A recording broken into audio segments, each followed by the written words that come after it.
Shalom.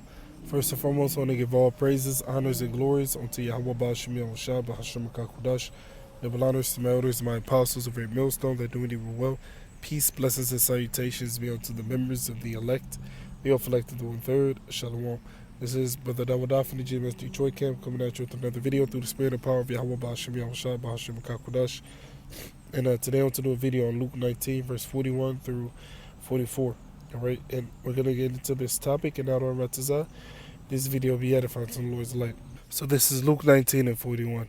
And when he was come near, he is Yahawashi, he beheld the city and wept over it, saying, If thou hadst known, even thou, at least in this thy day, the things which belong unto thy peace, but now they are hid from thine eyes. Now what was he referring to? He's referring to 70 AD, all right, when Titus will come in there, all right, Titus, which was the son of Vespasian Caesar, all right. Titus Caesar came up in there, all right. He and his right hand coon, all right. Tiberius Julius Alexander. Let me show you who that is. Tiberius Julius Alexander, which he was a Jake. This clown right here, this guy was a Jake, and he all right, worked in tandem with Titus to take us down. Tiberius Julius Alexander. It says Tiberius Julius Alexander was an equestrian governor. Let's go into this word equestrian, which means cavalryman. All right. During the Roman kingdom in the first century of the Roman Republic, legionary cavalry was recruited exclusively from the ranks of the patricians. All right, we always go into that. You have two major parties in Rome: the plebeians and the patricians, which are your modern day Democrats and Republicans. All right, plebeians being the Democrats, the patricians being the Republicans. All right, who were expected to provide 6 centuriae of cavalry, 300 horses for each consular legion, which a legion is anywhere from between 5,000 to 7,000 men. All right, so let's go back. So this guy, Tiberius Julius Alexander, okay, it says Tiberius Julius Alexander was an equestrian governor and general in the Roman Empire. Born into a wealthy Jewish family of Alexandria, but abandoning or neglecting the Jewish religion. So he was a coon. He didn't subscribe to the Israelite thing. All right. He rose to become procurator of Judea under Claudius. Let's go into this word procurator. You know what? Let's do it in the conventional dictionary because this doesn't really give us much.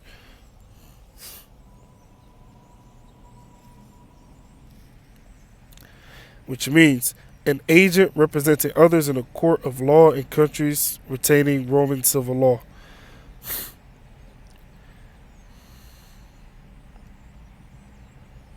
Which means an administrator, finance agent. It also says a treasury officer in a province of the Roman Empire. All right. So he's one of the guys that worked in tandem with Titus Caesar to take us down. And he was a Jake. All right. But he was a coon Jake. He basically rejected the whole Israelite thing. All right. And he wanted to help Massa out to take us down. Which he was the main guy that took us down. All right. And he played a big role during that time period of 70 AD. All right. Now,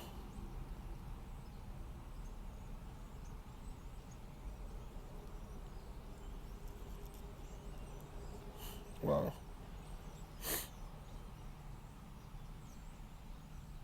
Let me read this part here. Alexander may have benefited from a Phil-Hellenic. Let's go into this word. Phil-Hellenism was an intellectual movement prominent mostly at the turn of the century. That's not what I want. Let's copy the word and go into the conventional dictionary.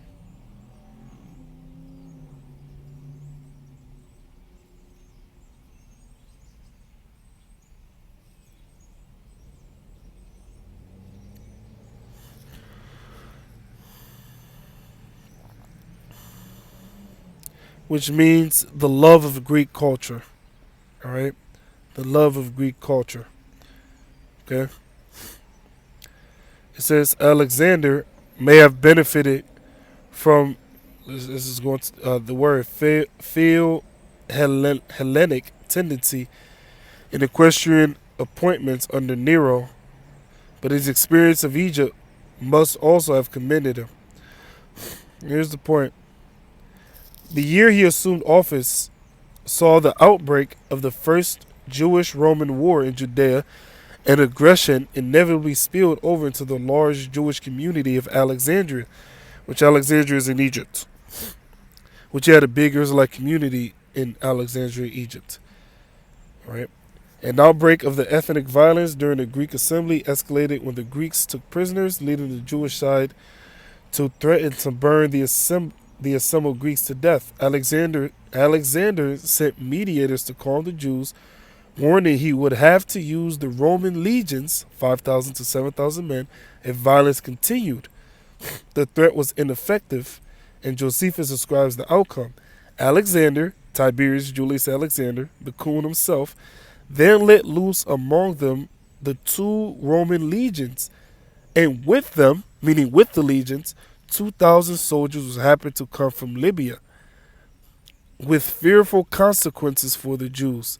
He gave the men leave, meaning permission, not merely to kill them, but also to plunder their property, take what they got, and burn down their houses.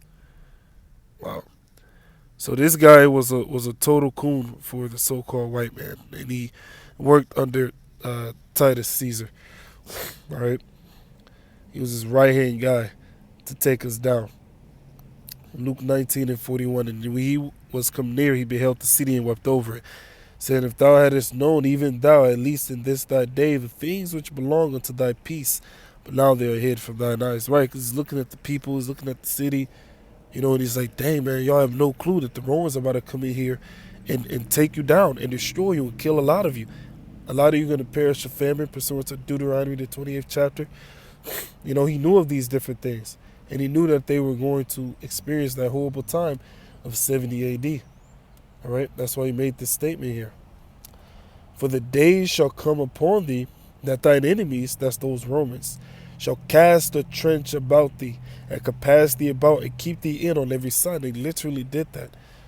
Let's look it up.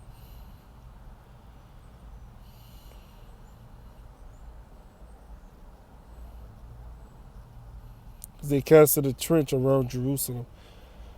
And you can see an animation of it on YouTube if you want a visual. All right, hopefully I don't get a strike for this, but let's just check this out. Let's go help people customize and save with Liberty Mutual. Okay, who sat at my desk? Now this is what YAHAWASHI was describing. 70 CE. All right, and that's the siege of Jerusalem. This is what YAHAWASHI was referring to, which usually we say 70 AD, but really the events of 70 AD really began in about 66 AD, and it ended at around 73 AD. All right. Hello and welcome to History Pod. On the 14th of April 70 CE, the future Roman Emperor Titus began the siege of Jerusalem, during which, welcome to History Pod. On the 14th of April 70 CE, the future Roman... So 17 C... I think he says 70 CE. Hello and welcome to History Pod. On the 14th of April 70 CE... Yeah, 70 CE. So that's that same time period, 70 AD. The future Roman Emperor Titus began the siege of Jerusalem, during which the Second Temple was burned and destroyed. The Roman attack on Jerusalem came 4 years into the Jewish-Roman War. Triggered by ethnic tensions between Romans and Jews in Judea, the Great Revolt quickly spread throughout the province. Emperor Nero sent 4 legions, approximately 80,000 soldiers, under the command of his trusted general Vespasian and his son Titus to crush the uprising. By the time Vespasian was recalled to Rome in 69 CE to be appointed emperor, the Roman... Appointed emperor meaning he became Caesar. All right. So Vespasian became Caesar, then his son Titus became Caesar, and then his other son Domitian became Caesar. All right, which collectively they're known as the Flavian dynasty. Which after Domitian, after he got out of there, after his rule, then Jake started ruling. And all the Caesars that came after Domitian Caesar, those are all Jake. All right. Forces had driven most of the rebels back to the fortified city of Jerusalem. Titus moved to besiege the city in early 70, coinciding with Passover. Assisted by the experienced general and former governor of Judea, Tiberius Julius Alexander. Right, which we just read about that guy, that coon, which he was a Jake that was helping Titus Caesar to take us down. All right, which more than likely he's back again today, and more than likely he's a top military man in Esau society, and a big coon at that. Tiberius Julius Alexander. He positioned 3 legions on the western side and a 4th to the east on the Mount of Olives. Jewish pilgrims were permitted... And remember, a legion, 5,000 to 7,000 men. All right. Now, let's read this scripture. Let's finish this out. For the day shall come upon thee that thine enemies shall cast a trench about thee and cast thee round. It's like it can pass thee round. Compass means to go around in a circle. All right. And keep thee in on every side. And they shall lay thee even with the ground and thy children within thee. And they shall not leave in thee one stone upon another, because thou knowest not the time of thy visitation. All referring to 70 AD when those Romans came in there. Now, let's get the visual. He positioned 3 legions on the western side and a 4th to the east on the Mount of Olives. Jewish pilgrims were permitted to enter the city to celebrate Passover, but the Romans refused to allow them out again. The increase in So if they were in there, but not allowed out, they were stuck there. All right? population placed additional strain on the already depleted food and water supply. Right, so you let a whole bunch of people in, and then you don't let them out, then they got to eat something, right? So they only had so little to come in because, well, he's going to explain it more, you know? So the little that they had, they were, you had other jakes that came up in there, they're eating, they barely had anything, they barely had much to begin with. Then a whole lot of people come in and they're not allowed out, and it's said to keep the Passover because they were keeping the Passover in the land of Israel, which is one of the 3 feasts, right, where you go to the land of Israel to keep a high holy day. All right? Lies in the city. Many of the details of the siege were recorded by the Jewish historian Josephus, who had defected to the which is Josephus. Roman side after his surrender earlier in the war. Yeah, in other words, they let him write about what he was seeing, those Romans. Having failed to negotiate with the defenders of the city, but having breached the third and second walls, the Romans sought to force the Jews into starvation. Now this goes back to Deuteronomy, the 28th chapter, all right, where it says that they were going to eat their children, Erecting a wooden palisade that used up every tree in a 10-mile radius. That's the trench that they cast around about us. Let's hear that again. Third and second walls, the Romans sought to force the Jews into starvation by erecting a wooden palisade that used up every tree. They erected, meaning to build, all right? The word erect literally means to rise, all right? Erect means to rise, all right? Like a man gets an erection, his rod rises because of the blood flow flowing to his rod. The word erect, like you have to say, they erected a building, all right? Erect means to stand up, all right? So they built a trench round about the Jerusalem to keep and they didn't allow anyone to come in and no one to come out. So if Jake tried to run out the city, they would immediately kill him. All right. So they put this trench round about us. In a 10-mile radius. A 10-mile radius. A 10-mile circle. All right. A 10-mile circle. All right. Which a radius is basically from the middle point all the way down to the edge of a circle. All right. From the middle of the circle all the way down to the edge of the circle. That's the radius. All right. When the Romans breached the final defences in August. So let me show you. Let me see if they'll give us a visual.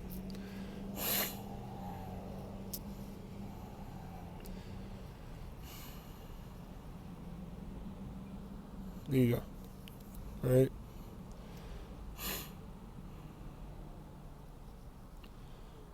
So this would be a 10-mile radius. Okay. Just so you can get a visual.